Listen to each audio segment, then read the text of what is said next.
Developments in the case of a missing woman found in the San Lorenzo River. What the coroner's office is now saying about her death. An image makeover. Soledad City officials taking advantage of a new designation at the Pinnacles as a national park. Very proud about those charities, and I hope I win some money. And our top story. Under the ropes. An up-close and personal look at celebrities at the Pebble Beach National Pro-Am. You're watching KSBW Channel 8, Salinas, Monterey, Santa Cruz. This is Action News 8. Coverage you can count on. Good evening, everyone. I'm Dan Green. We are beginning tonight with the AT&T Pebble Beach National Pro-Am competitive play. It begins tomorrow morning, but before things get too serious, a little time for some fun today on the links. The 3M Celebrity Challenge. Action News reporter May Chow is live in Monterey with a wrap-up of today's events. Dan, the stars competed against each other for a $100,000 purse, all of it going to charities of their choice, and in the end, it came down to a dramatic finish.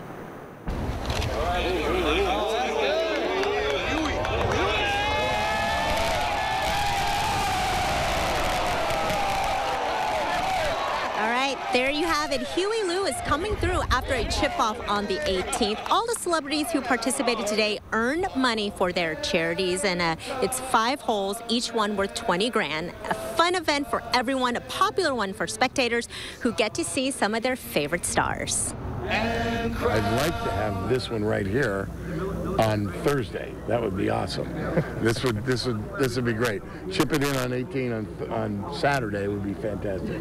I usually curse a lot, but I have fun. I gotta tell you, no matter what happens, it's fun. And I've been doing it wrong all these years. It's my favorite week of the year. I mean, who cares if you hit 95 shots like I do? I'm not very good, but I don't care. What do I care? Just stand behind me. All right, don't stand in front of me when I hit. It's a highlight for me. This is, I look forward to this every year. Get a chance to come to Pebble Beach, which I think is one of the most beautiful places in the world. You know, and play golf with guys that I watch on TV every Sunday. And Thursday, Friday, and Saturday. Actor Josh Duhamel borrowing a lyric from one of his wives. Fergie hit songs with the Black Eyed Peas. We asked Josh if Fergie also plays golf, and he says that she just enjoys putting. We should know that Andy Garcia, who won the event 2 years ago, teamed up with Carson Daly, and both of them earned $40,000 to split between their charities. And Andy Garcia's charity, Dan, is a local one, 20 grand going to the First Tee of Monterey County. Dan. And they've got plenty of things to spend it on. Very good. Thanks very much. Appreciate it, May.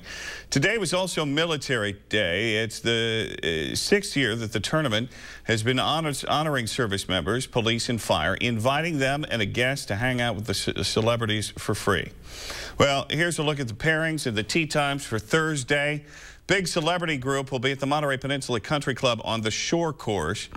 This is where you will see Andy Garcia, Clay Walker, Jim Harbaugh, Matt Cain, 2-time winner Dustin Johnson, who is playing with Wayne Gretzky, and by the way, also dating his daughter. DA Points, Bill Murray, Andy Roddick, Aaron Rodgers, defending champion Phil Mickelson, and Brandt Snedeker, all of them teeing off from #1 at Monterey Peninsula Country Club. And here's a group you might want to check out. The players on Pebble Beach tomorrow include Lee Westwood, Vijay Singh, and Condoleezza Rice. Mike Weir and John Daly will also be playing Pebble tomorrow. From 10 at Spyglass, J.J. Henry, Chris Berman, Kenny G, Carson Daly, David Duvall, and Darius Rucker. Well, in other news tonight, next week, federal leaders will be on the Central Coast celebrating the Pinnacles becoming a national park. In Soledad today, though, city leaders unveiled plans to capitalize on the new visitors that are expected to that park each year. Action News reporter Felix Cortez live tonight in Soledad with more on how they plan to do it. Felix? Well, Dan, the city is working on a new image, a new identity to go along with the country's newest national park. And along with that comes a new slogan. City leaders unveiled it today. Soledad is now the gateway to the Pinnacles. The slogan is part of a bigger marketing campaign to sell Soledad to the tourists who are expected to visit the Pinnacles now that it's a national park and no longer a monument. The redesignation of the park is expected to bring in more tourists, and city leaders are hoping to get them to visit Soledad, eat in their restaurants, and buy from their stores. This is a once-in-a-lifetime opportunity for our community. This is what I call the acre of diamonds. The diamonds are sitting here in our backyard, and it's a matter of us digging those diamonds up. So we are excited about that opportunity. So I think it'd be good to have some more tourists in town, kind of stimulate our economy and keep things going. Hopefully give our students maybe some more jobs here in town. Should be awesome. Well, the city has also hired a marketing firm to help sell Soledad and the Pinnacles National Park to a much bigger audience. And the city is also planning to partner with other Central Coast attractions in hopes of getting more visitors out to the park and Soledad. Up until now, the biggest complaint from city leaders is that visitors to the park visit the park and then go spend their money elsewhere. They hope this new campaign will get visitors to stop and shop in Soledad. Dan. All right. Thanks very much. Appreciate it, Felix. The Chamber of Commerce could update the existing highway sign to include the new slogan. The old one says it's happening in Soledad. On the Crime Watch, new developments in the case of the Soquel woman that was found in the San Lorenzo River in Ben Lomond on Monday.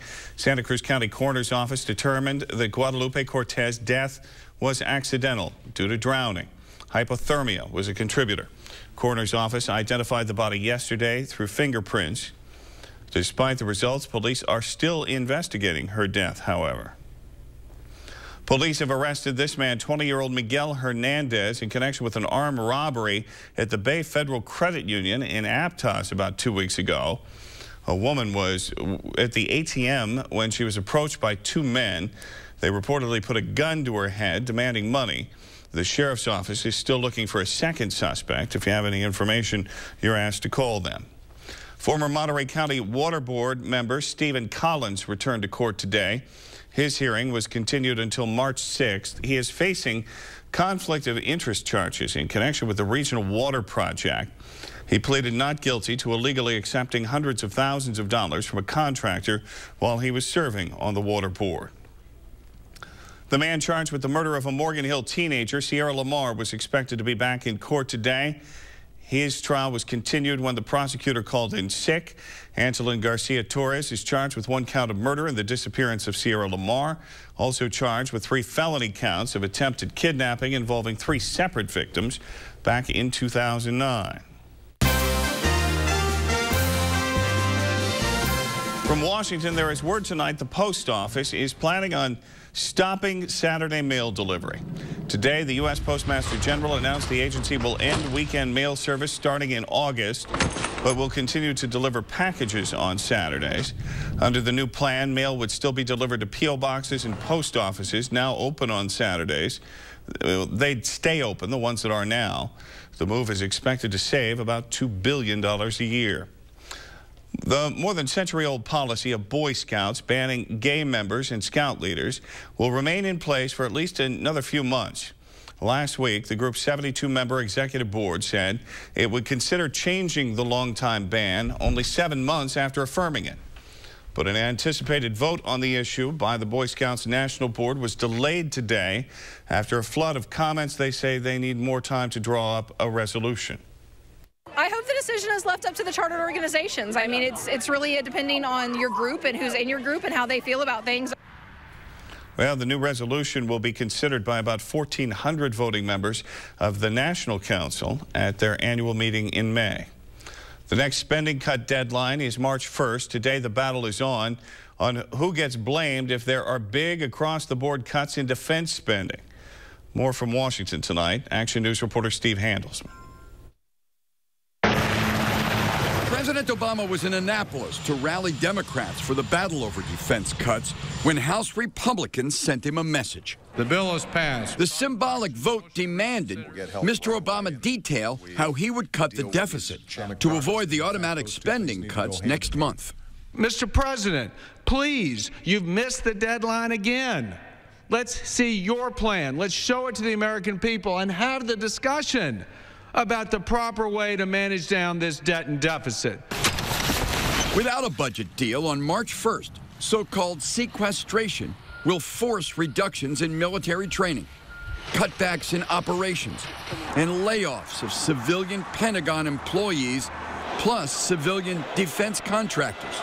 It's an idiotic management nightmare to try and run a complex, sophisticated, long-term programs when you have short-term massive cuts. Deep cuts also loom in social services. Deep breaths for me. Outgoing Defense Secretary Panetta slammed Democrats and Republicans for their game of chicken. Let's see how bad it can get in order to have the other party blink. Some Senate Republicans today said push the deadline back 7 months. But House Speaker John Boehner said, in effect, he will not blink. At some point, Washington has to deal with its spending problem. Now, I've watched them kick this can down the road for 22 years that I've been here. I've had enough of it. It's time to act. Another Obama-Boehner battle. And for now, the deadline stands. Sequestration spending cuts strike in 23 days, and there's no deal yet. From Capitol Hill, I'm Steve Handelsman, KSBW, Action News 8. Still to come on Action News at 5, safety in youth sports. A group of mothers fighting for protection against the dangers of concussions. And the vote is over. The Scotty dog now has a new nemesis in the game of Monopoly. The new token coming to the classic board game. And a 27-vehicle pileup. What caused it? Still ahead.